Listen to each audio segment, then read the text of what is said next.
The incessant barking started a few nights ago. My old dog, Max, wouldn't budge from his spot by the window, his hackles raised and a low growl rumbling in his throat. His eyes, fixed on the empty corner of the living room, darted back and forth, as if tracking something invisible. I tried to soothe him, chalking it up to his old age and the creaky noises of the house settling at night. But the intensity in his gaze chilled me. It wasn't the usual bark for attention or a squirrel sighting. This was different, primal. One night, unable to sleep, I tiptoed downstairs. Max was still there, his body rigid. In the dim moonlight, I noticed a faint shadow in the corner he was staring at, a vague outline of a figure. I blinked, and it was gone. A trick of the light, I told myself. A figment of my overactive imagination fueled by Max's fear. But as the days passed, Max's behavior grew more erratic. He refused to enter the living room, his whimpers escalating into full-blown panic attacks whenever I tried to coax him in. His once hearty appetite dwindled, and his fur lost its luster. The shadow, too, grew more pronounced. It was no longer a fleeting glimpse, it lingered for longer periods, its edges solidifying into a humanoid form. It had no distinct features, just a dark silhouette against the muted colors of the room. It never moved, never made a sound, but its presence was undeniable. My initial skepticism turned into unease, then dread. I found myself avoiding the living room, my steps quickening whenever I passed by. Sleep evaded me as I lay in bed, listening to Max's restless movements downstairs. The once comforting silence of the house was now heavy with an ominous presence. One evening, as I sat in the kitchen, my back to the living room, I heard Max let out a blood-curdling yelp. I spun around, my heart pounding. The shadow was there, clearer than ever, and it was moving. It elongated, stretching towards Max, who was cowering beneath the window. I lunged forward, screaming, but my voice seemed to echo in a void. The shadow recoiled, shrinking back into the corner. Max whimpered, his eyes wide with terror. I scooped him up, my hands trembling, and raced upstairs.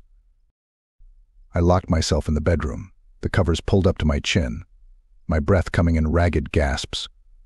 Max huddled against me, his body shivering. I spent the rest of the night clutching him, the darkness outside the window seeming to press against the glass. The next morning I called a vet. They found nothing physically wrong with Max, attributing his symptoms to stress and anxiety. I nodded, unable to voice my suspicions. They prescribed medication for him, but it did little to alleviate his fear. I tried everything to rid the house of the shadow. I burned sage, sprinkled holy water, even consulted a medium. Nothing worked. The shadow remained, its presence growing stronger with each passing day. And the house became a prison. The laughter that once echoed within its walls was replaced by an eerie silence. The scent of home-cooked meals was overtaken by the stale air of fear.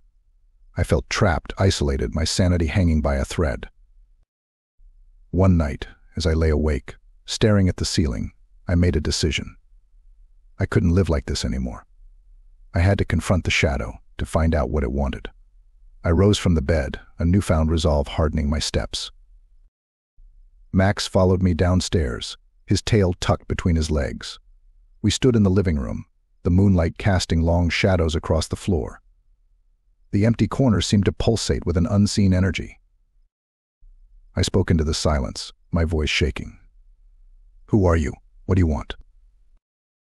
The shadow stirred, its edges blurring and reforming. It stretched towards me, its form becoming more defined. It was a woman, her face pale and gaunt, her eyes hollow pits. She opened her mouth, and a voice like the rustling of dead leaves filled the room. "This is my house," she rasped. "You are the intruder." I gasped, my knees buckling. Max barked, his fur standing on end. The woman advanced, her arms outstretched, her fingers like claws. I stumbled backward, my heart pounding in my chest. I had to escape, to get away from this nightmare.